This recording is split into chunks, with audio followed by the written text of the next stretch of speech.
Hai. Selamat datang kembali di channel Min Donghua. Kali ini kita akan melanjutkan cerita Donghua, Martial Peak. Gak pakai lama lagi, langsung aja kita ke ceritanya. Check it out. Sayang, saya tidak punya pakaian yang bisa Anda pakai. Jika tidak, saya akan memberi Anda beberapa set. Sekarang sudah di musim gugur, udaranya sangat dingin setelah malam tiba. Jika Anda memakai pakaian tipis, Anda harus berhati-hati agar tidak kedinginan. Cuier memandang Yangke dengan penuh simpati. Dia melihat Yangke hanya mengenakan pakaian tipis dan compang-camping. Badannya kurus sehingga tulang rusuk antara dada dan perut terlihat samar. Wajahnya kotor, tapi raut wajahnya tampan dan matanya cerah. Jelas usianya belum terlalu tua. Sangat menyedihkan, dia tidak memiliki cukup makanan atau pakaian untuk menghangatkannya di usia yang begitu muda, pikir Tweety. Mendengar apa yang dia katakan, Yangke tidak bisa menahan perasaan hangat di hatinya dan berkata sambil tersenyum tipis. Tidak apa-apa. Yah, jika tidak cukup, pergi saja ke sana dan tidak ada yang berani mengatakan apapun tentang Anda. Cuier bertepuk tangan dan berdiri, lalu pergi melayani nyonya dan wanita muda itu lagi. Setelah hening semalaman, konvoi berangkat lagi keesokan harinya. Selama 2 hari berturut-turut, Yangke tetap berada di iring-iringan kereta. Pada siang hari, dia duduk di samping Tuan Wu, mengawasinya mengendarai kudanya dengan cambuknya. Saat istirahat, pelayan Cuer terkadang datang untuk mengatakan beberapa kata-kata kepadanya. Jadi dalam 2 hari, Yangke juga mengetahui keberadaan mereka melalui obrolan dengan Cuer. Sekitar 3 hari dari sini, ada sebuah kota bernama Haicheng, dan itulah tujuan mereka. Kelompok orang ini berasal dari Tongzhou. Awalnya mereka merupakan kekuatan kecil di sana. Namun setengah tahun yang lalu, tuan keluarga ini meninggal dan istrinya membawa wanita muda tersebut ke Haicheng untuk mencari perlindungan dengan teman dekat tuannya. Mengenai hal ini, Cuier tidak jelas tentang hal itu. Jelas dia tidak berani mengatakan terlalu banyak, tetapi Yangke juga menyimpulkan sesuatu darinya. Jelas tidak ada seorang pun yang mau menyeret keluarganya dan meninggalkan kampung halamannya. Apalagi anak yatim dan janda ini, mereka telah menempuh perjalanan ribuan mil, mengalami resiko dan kekhawatiran. Jika tidak ada pilihan terakhir, bagaimana mereka bisa mengambil pilihan seperti itu? Yangke memperkirakan bahwa tuan dari keluarga ini pasti telah menyinggung banyak orang di Tongzhou selama hidupnya. Begitu dia meninggal, istri dan nona mudanya tidak mendapat dukungan. Jadi tentu saja mereka tidak punya pilihan selain pergi dari rumah dan bepergian dengan konvoi. Para pejuang ini berjumlah banyak, itu juga mengkonfirmasi kesimpulan Yangke. Menurut Cuer, setengah dari prajurit ini dilatih oleh tuannya selama hidupnya, dan dia masih bersedia berkontribusi setelah kematiannya. Jadi mereka memiliki perjalanan yang aman, dan mereka hanya menunggu sampai mereka tiba di tempat itu sebelum kembali ke Tongzhou. Namun beberapa dari mereka disewa dengan uang. Meskipun dalam perjalanan mereka banyak menemui bandit dan perampok, namun semuanya ternyata membawa keberuntungan, jadi tidak ada kerugian. Yangke juga sedikit bertanya tentang situasi di Haicheng dari Cuer. Tetapi Cuer sendiri belum pernah di sana, jadi tentu saja dia tidak begitu tahu. Dia hanya mendengar dari tuannya bahwa ini adalah kota di sepanjang pantai dengan ciri khas yang unik dari daratan. Sebuah kota di tepi laut, Yangke juga menjadi sedikit penasaran. Jika bukan karena kali ini dia menyadari gerakan kaki, Yangke memperkirakan dia tidak akan bisa melakukan perjalanan sejauh itu. Dia tahu wilayah dinasti Han, titik paling selatan adalah laut yang tak berujung. Jika Cuer berkata demikian, maka Haicheng akan menjadi kota paling selatan dinasti Han. Dengan beberapa harapan di hatinya, Yangke terus berjalan bersama tim. meskipun gambarnya sangat ceroboh. Yangke tidak mempedulikannya. Kelompok orang ini sudah memiliki gagasan sebelumnya dan menganggap dirinya sebagai pengemis kecil. Jika dia menjaga diri dan tiba-tiba menjadi tampan, itu hanya akan menimbulkan kecurigaan. Jadi dalam 2 hari terakhir, yang paling banyak dilakukan Yangke adalah mengamati pergerakan Tuan Wu yang sedang mengemudikan kereta. Dia menemukan bahwa ketika lelaki tua itu sedang mengendarai kudanya, ada pesona yang tak terlukiskan pada cambuk yang dia gunakan.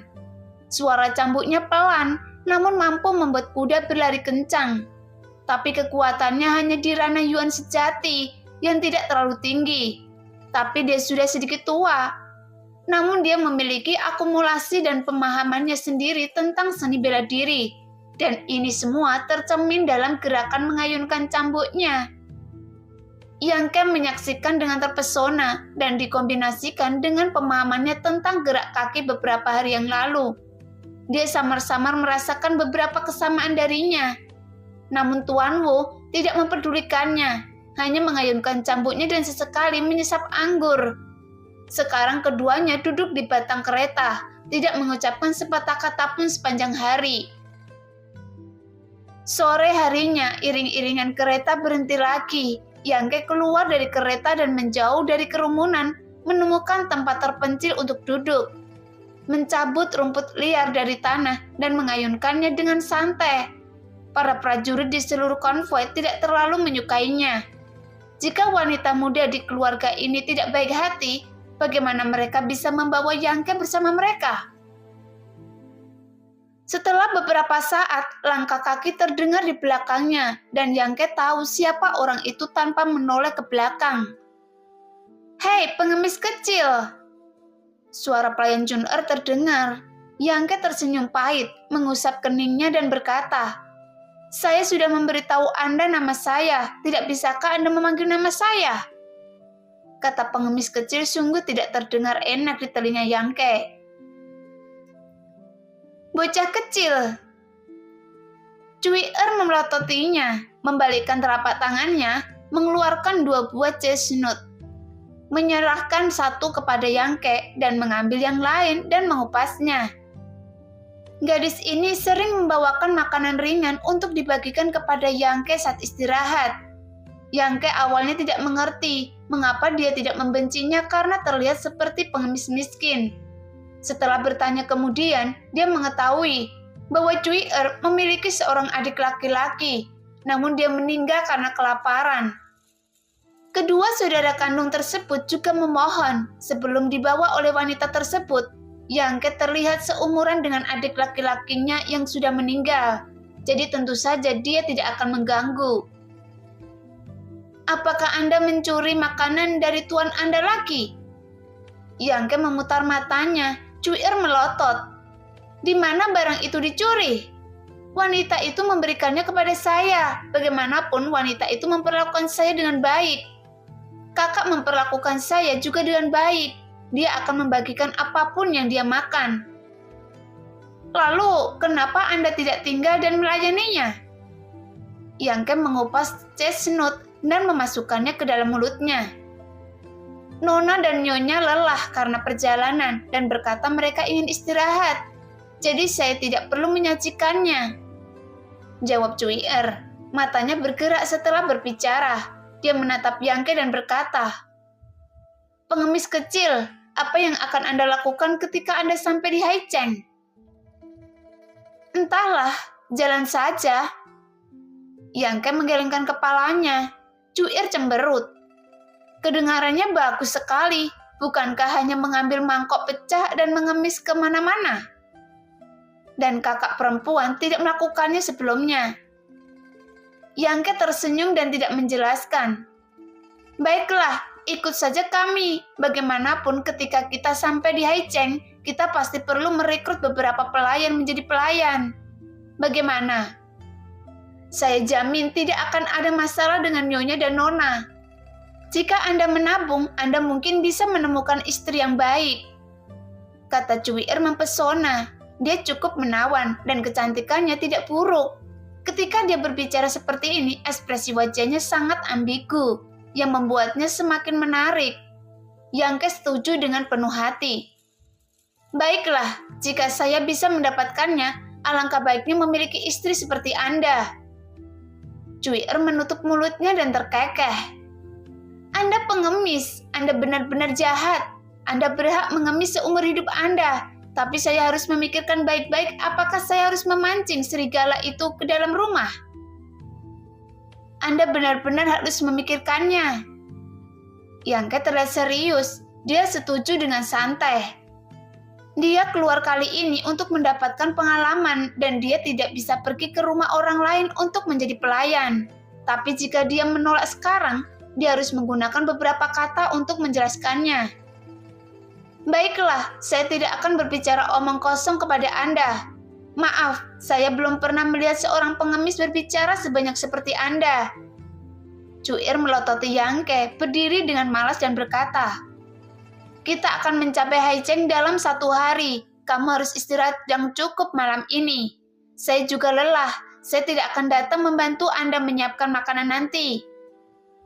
Ya, Yangke mengangguk. Setiap kali dia makan akhir-akhir ini, Cui'er datang membantunya menyajikannya.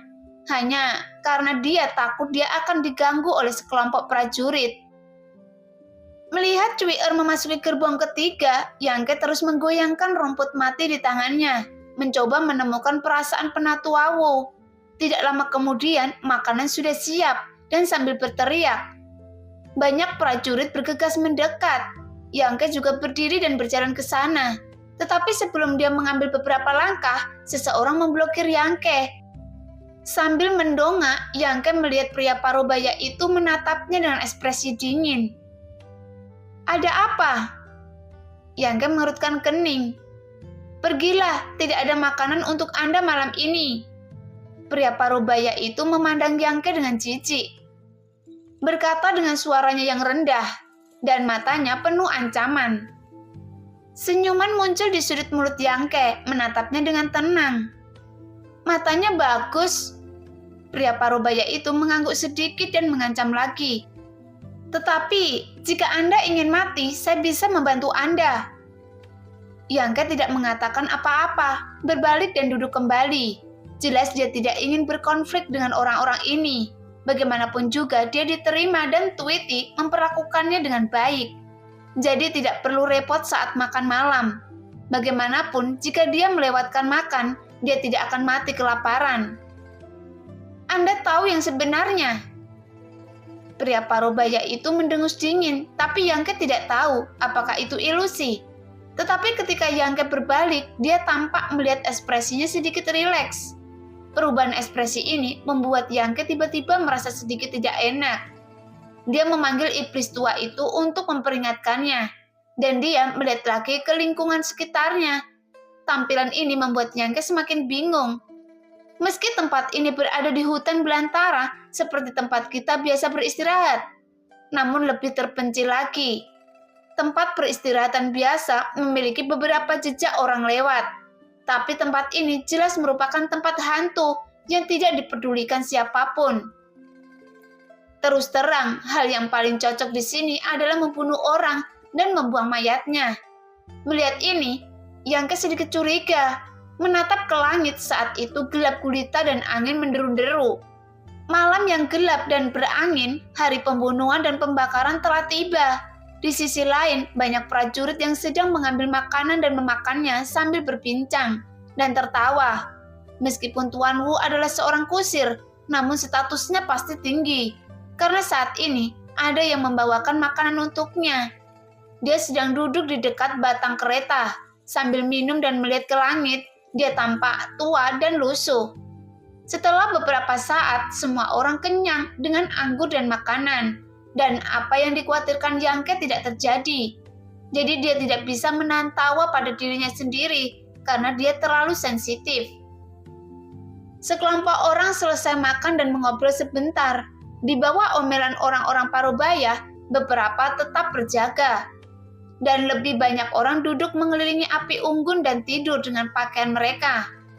Yangke juga perlahan rileks dan berbaring di kejauhan dengan mata tertutup untuk beristirahat.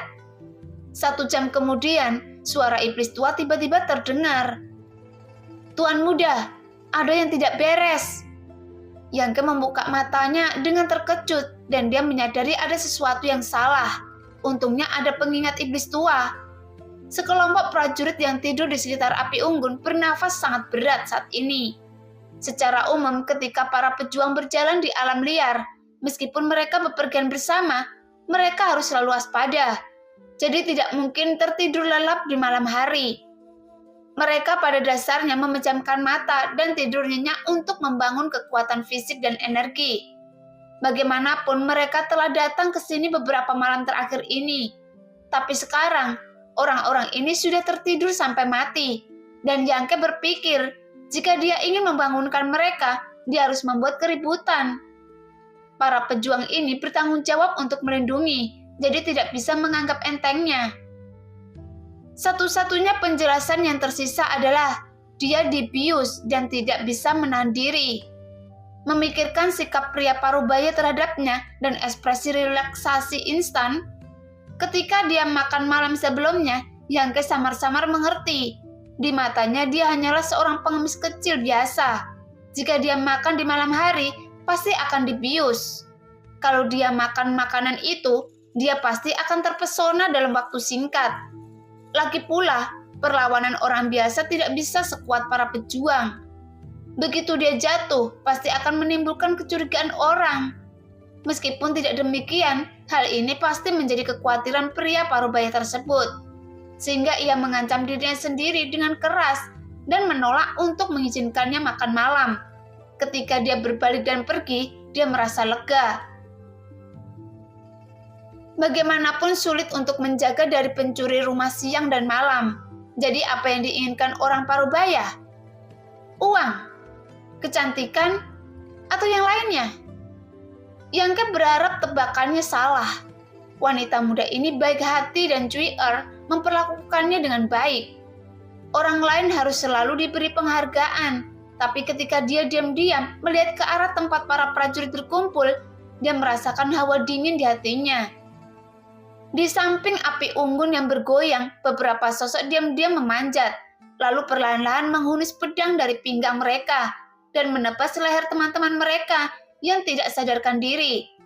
Segera terdengar sedikit suara dan darah berceceran. Diam-diam beberapa jiwa kembali ke dunia bawah. Yangke tidak berani bergerak meskipun ia telah dipromosikan ke alam dinamiski. Ada banyak prajurit dan pria parubaya itu juga merupakan penguasa alam Yuan sejati. Jika bertindak gegabah, dia hanya akan mengorbankan nyawanya. Terlebih lagi, dia tidak tahu apakah ada pencuri yang bersembunyi di tengah kerumunan. Apakah Tuan Wu anggota kelompok mereka? Jika demikian, dengan kemampuan Tuan Wu, maka semua orang ditakdirkan untuk hancur. Dia menyipitkan matanya dan melihat ke kereta tempat Tuan Wu berada. Yangke tidak bisa menahan diri untuk rileks dan kemudian menjadi gugup lagi. Karena dia melihat pria parubaya itu dengan dingin dan waspada menyentuh Tuan Wu pada saat ini. Kakinya terdiam, auranya memadat hingga ekstrim, dan pedang panjang di tangannya ada di sisinya. Yang menunjukkan Tuan Wu bukan salah satu dari orang-orang itu. Namun, nyawa juga terancam saat ini. Pikiran Yangke berubah dengan cepat, dan dia diam-diam mengulurkan tangan dan menemukan kerikil kecil di tanah. Menggenggamnya di ujung jarinya dan menjitikkannya keluar.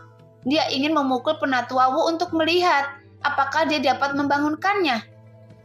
Tetapi Yangke tidak berani menggunakan terlalu banyak energi untuk mengekspos dirinya kali ini. Pelurunya melesat, dan itu juga merupakan pukulan yang tidak disengaja. Peluru batu mengenai sisi pedang panjang pria parubaya. Teng! Terdengar suara pedang yang jernih terdengar, yang terdengar sangat tiba-tiba di malam yang sangat sunyi, di mana mereka membunuh orang. Pria parubaya itu jelas tidak mengharapkan perubahan seperti itu. Saat suara itu terdengar, ekspresinya tiba-tiba berubah menjadi dingin. Tanpa ragu-ragu, dia menikam ke arah Tuan Wu dengan centikan pedangnya. Pada saat kritis ini, Wu membuka matanya yang mengantuk dan berbalik secara naluriah. Bunga berdarah tiba-tiba muncul dan bau Wu tertusuk.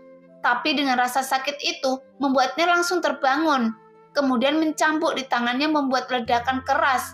Dan dia langsung memukul pria parubaya itu sambil berteriak dan marah.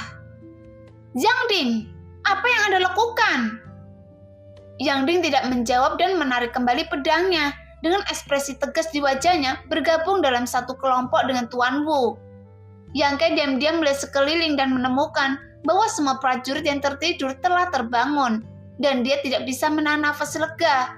Tampaknya pria parubaya Zhang Ding berhati-hati saat membius mereka dan tidak berani membius mereka dengan racun fatal atau obat yang terlalu kuat, sehingga mudah dideteksi oleh orang lain. Namun kewaspadaannya hancur setelah suara pedang keluar.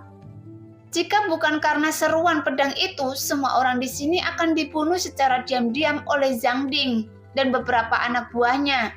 Setelah para prajurit yang tertidur terbangun, mereka semua melihat sekeliling dan kebingungan. Tidak lama kemudian terdengar seruan.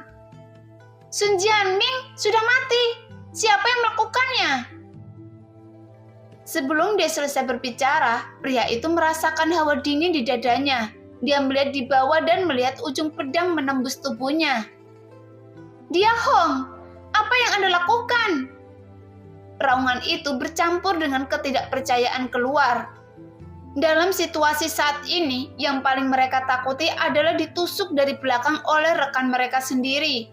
Setelah para prajurit dibangun, beberapa anak buah Zhang Ding dengan cepat membunuh beberapa dari mereka. Baru pada saat itulah mereka bereaksi, meraung dan mulai berkelahi dengan mereka, dengan kemarahan yang tak tertandingi.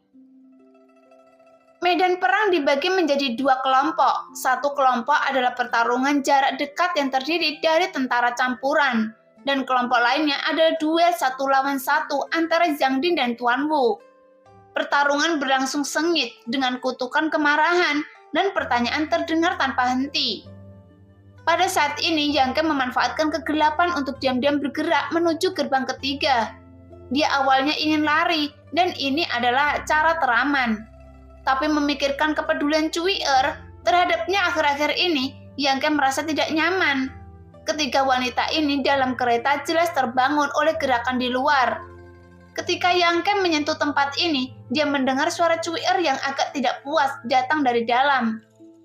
Mengapa Anda membuat suara seperti itu di tengah malam? Berpakaian. Yang Ke tidak membuang waktu dan mengemudikan kereta. Singkirkan dia membuka tirai kereta dan langsung masuk. Siapa itu? Cui Er terkejut.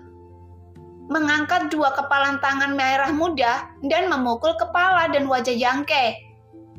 Jangan pukul, ini saya. Yang Ke meraih tangan Cui Er dan meramasnya dengan kuat. Pengemis kecil? Cui Er akhirnya mendengar suara Yang Ke dan segera menggertakkan gigi dan berkata, Anda penipu, keluar dari sini. Saat dia mengatakan ini, dia menendang Yang Ke dengan kakinya. Di dalam gerbong, istri dan wanita muda juga ditakuti oleh Yang Ke, menggigil seperti burung puyuh di musim dingin. Diam! Yang Ke menutup mulutnya dan mendorongnya ke lantai kereta. Saat dia hendak berbicara, dia menelan ludah lagi karena berada di dekatnya.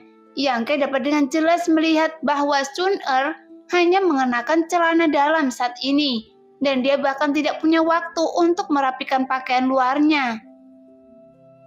Yang Ding memberontak. Tenangkan diri Anda dulu. Yang Ke berkata dengan cepat yang membuat ketiga wanita dalam kereta tercengang. Lagi pula agak mendadak untuk masuk di tengah malam. Jadi Yang Ke harus menjelaskan alasannya. Menatap nyonya dan nona muda, Yang Ke dengan cepat membuang muka karena dia menemukan bahwa ketiga wanita ini sangat berani.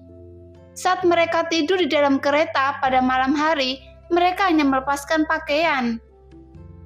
Wanita muda itu keadaannya lebih baik dan pakaian di tubuhnya jauh lebih sedikit dibandingkan pakaian Cui Er.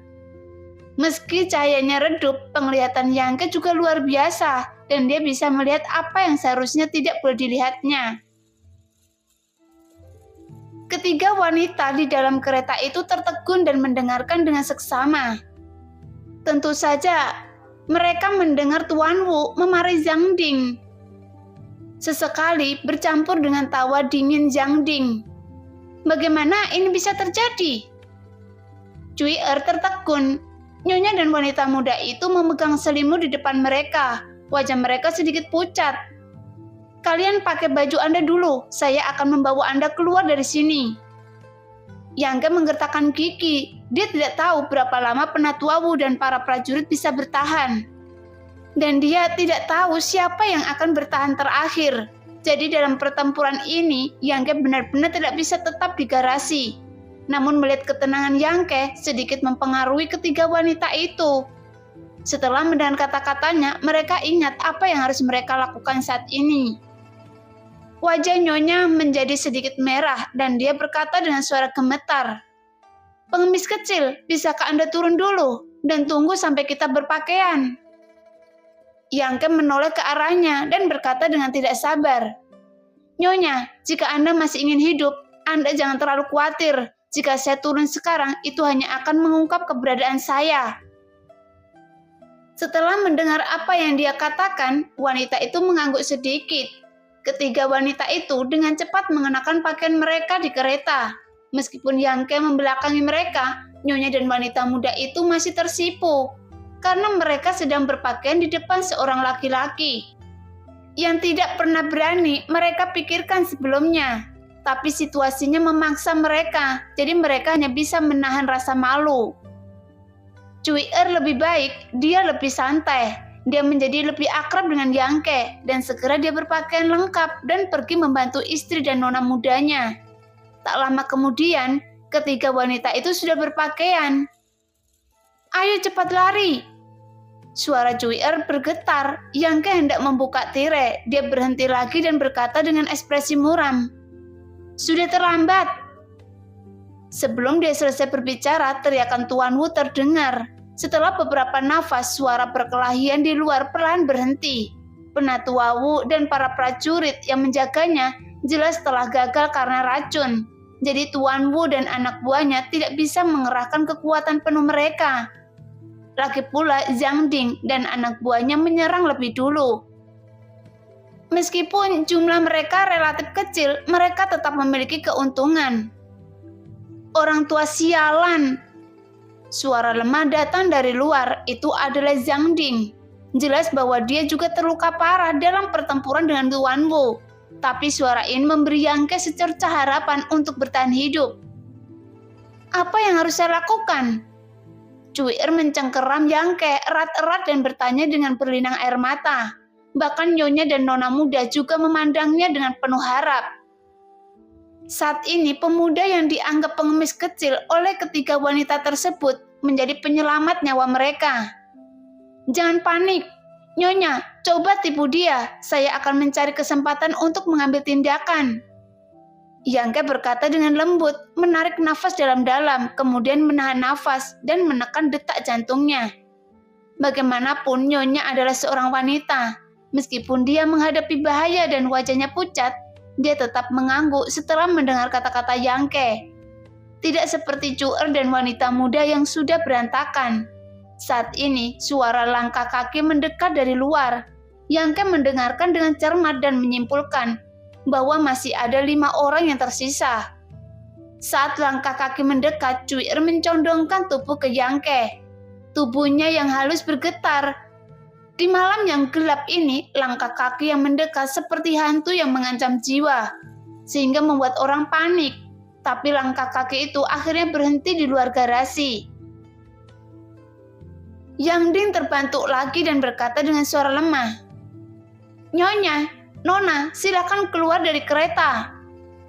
Sang Nyonya menarik nafas dalam-dalam dan berkata dengan suara gemetar, "Yang Ding, Tuanku memperlakukan Anda seperti saudara ketika dia masih hidup. Mengapa Anda melakukan ini?"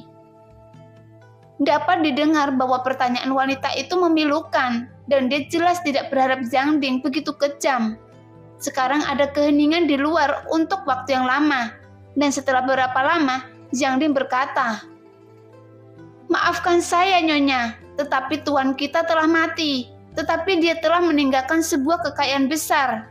Namun nyonya dan nona muda tidak punya kekuasaan. Jadi bagaimana mereka bisa mempertahankannya? Hanya demi uang. Wanita itu tersenyum sedih dan bertanya, "Di mana yang lain? Apakah menurut Anda juga begitu?" Kata Yang Ding. "Ya." Wanita itu tersipu pahit. "Kalau begitu, ambil saja harta itu dan pergi." "Yang Ding, jika Anda masih memiliki perasaan lama, tolong lepaskan ibu dan anak perempuan saya. Kami hanya berharap untuk bertahan hidup hari ini dan memiliki tidak ada pikiran lain." Wanita itu mengatakan ini. Jelas dia tidak menaruh semua harapannya pada Yangke. Meskipun dia bertindak sangat tenang, di mata wanita itu dia hanyalah seorang pengemis kecil. Bagaimana dia bisa melawan Yang Ding yang kuat? Yang Ding di luar mendengarkan kata-kata wanita itu dan tidak bergerak. Dia terkekeh dan berkata, "Nyonya, silakan keluar dari kereta dulu." "Apakah Anda benar-benar akan begitu tidak berperasaan?" Wajah Nyonya pucat. Yang Ding tidak setuju atas permintaannya. Itu jelas merupakan rencana untuk memberantas akar permasalahannya. "Nyonya!" Suara Yang Ding menjadi lebih dingin. "Jika Anda bekerja sama dengan baik, saya dapat menjaga tubuh Anda tetap utuh. Tetapi jika Anda menolak, saya malu untuk mengatakan bahwa saya telah mengagumi Nyonya sejak lama. Tapi itu sayang sekali, saya tidak bisa melakukannya di masa lalu. Tetapi sebelum Nyonya meninggal, saya rasa saya bisa memenuhi keinginan saya." Di kereta, tubuh halus Nyonya bergetar. Tinjunya terkepal. Dia bisa membayangkan apa yang akan terjadi padanya jika Yang Ding ingin berbuat jahat padanya. "Anda adalah orang yang berhati serigala." Cui'er tidak bisa menahan diri untuk tidak berteriak dengan marah. Yang Ding mencibir dan berkata, "Cui'er, saya harap Anda masih bisa mengutuk ketika Anda ditelanjangi nanti." Salah satu dari sedikit prajurit yang masih hidup tertawa liar dan berkata dengan cabul, "Cui'er, tunggu sebentar, saudara saya mencintai Anda." Wajah Cui'er menjadi pucat dan dia menyusut di belakang Yangke di dalam kereta. Ketiga wanita itu gemetar dan ada gelombang guncangan di dalam kereta. "Nyonya, saya beri Anda 10 nafas untuk keluar. Saya akan memberi Anda waktu yang baik dan mengubur Anda dengan benar." Yang Ding memberi ultimatum. Wanita itu memejamkan mata dan menitikkan 2 air mata. Dia dan putrinya saling berpegangan tangan, ekspresi putus asa mereka. Setelah beberapa saat, dia mengambil keputusan, membuka matanya dan tersenyum sedih pada putrinya. Dengan tatapan tekad di matanya, daripada dihina, lebih baik bersenang-senang. Saat dia hendak berdiri, dia didorong kembali oleh Yangke, yang perlahan menggelengkan kepalanya ke arahnya. 10 nafas waktu berlalu dengan cepat. Suara tidak sabar Yang Ding terdengar. "Sepertinya Nyonya akan memberi saya kesempatan di dalam, jadi saya tidak akan sopan." Setelah mengatakan itu, Yang Ding mengulurkan tangan untuk membuka tirai kereta dan mulai masuk. Namun, sebelum langkahnya terjatuh, wajah gelap dan kotor terlihat di matanya. Yang Kem menyeringnya padanya, memperlihatkan 2 baris taring putih. "Pengemis kecil, wajah ini, itu jelas wajah pengemis cilik yang saya bawa ke sini beberapa hari lalu." Yang Ding terkejut. Dia begitu fokus pada nyonyanya sehingga dia tidak memperhatikan orang lain di kereta. Setelah terkejut, dia menjadi marah, berpikir bahwa dia adalah penguasa alam Yuan sejati, tapi dia dikejutkan oleh seorang pengemis yang sungguh memalukan. Tanpa berpikir panjang, Yang Ding mengulurkan tangan dan meraih Yangke, ingin mengusirnya, namun Yangke tidak mengelak dan dengan cepat meninjunya yang terlihat ringan dan lemah dalam sekejap mata. Dia meninju dada Yang Ding 4 atau 5 kali. Sangat cepat. Yang Ding terkejut lagi, tapi langsung mencibir. Mencari kematian. Dia tidak merasakan banyak kekuatan destruktif dari tinju pengemis kecil itu. Jadi dia hanya mengira lawannya meninju secara acak dan mengelurkan tangan untuk mengambilnya. Dia mengusir Yang Ke dan berkata dengan marah, "Bunuh!" Beberapa anak buah Yang Ding mendengar suara itu dan bergerak keluar dengan pedang berkedip, dan mereka mengepung Yang Ke secara langsung. "Pengemis kecil!" seru Cui tidak pernah menyangka bahwa Yang Ke yang begitu tenang hanyalah orang palsu dan dirawat oleh Yang Ding hanya dalam satu pertemuan. Sebelum dia selesai berbicara, ekspresi Yang Ding tiba-tiba menjadi suram. Separuh tubuhnya yang mencapai garasi membeku di tempatnya. Wajahnya memerah dan matanya melotot, sehingga tampilannya menakutkan. Saat berikutnya, dengan ledakan, bola darah tiba-tiba muncul di dada Yang Ding, dan energi panas yang hebat tiba-tiba melonjak ke seluruh tubuhnya, yang membuat Yang Ding ketakutan sampai kehilangan akal sehatnya. Hati dan kantong empedunya terbelah, dan dia menyadari bahwa beberapa pukulan yang baru ditinju oleh pengemis kecil itu sangatlah mengesankan. Segera dia buru-buru mengedarkan energi sebenarnya di tubuhnya untuk menekan denyut di dadanya. Duar-duar. Serangkaian suara ledakan kecil keluar dan seluruh dada Yang Ding menjadi berdarah. Sambil berteriak, dia keluar dari kereta. Dia layak menjadi master alam Yuan sejati yang pertahanannya. Karena kuat Yuan sejati di tubuhnya bukanlah sesuatu yang bisa dibandingkan dengan orang biasa. Yang Ke menembakkan 4 atau 5 ledakan Yang. Dan setelah dia memahaminya, ledakan Yang tidak meninggalkan jejak, tetapi hanya melukainya dengan parah, tetapi gagal membunuhnya. Saat ini darah dan daging cincang yang muncrat dari dada Yang Ding. Pada saat yang sama, pasukan Yang Ding juga menggunakan pedang pada Yang Ke. Tetapi semua orang hanya melihat sosok Yang Ke menghilang untuk sementara waktu, dan semua serangan gagal. Gerak kaki yang dia pelajari selama sebulan akhirnya berguna di saat kritis. Iblis tua itu terbungkus dalam kerucut pemecah jiwa dan berubah menjadi bola energi hitam dengan senyuman aneh. Mengganggu pikiran orang terbang mengelilingi para prajurit, menyebabkan mereka panik untuk beberapa saat. Apa-apaan ini? Ekspresi seseorang berubah drastis, dan ketika dia selesai berteriak, Yang Ke bergoyang muncul di belakangnya, meninju dengan keras. Duar! Kekuatan orang ini tidak terlalu tinggi. Energi gelap panas yang menyala-nyala memasuki tubuh dan tidak mungkin untuk diselesaikan dan dilawan seperti Yang Ding. Energi panas melonjak dan wajahnya memerah dalam sekejap.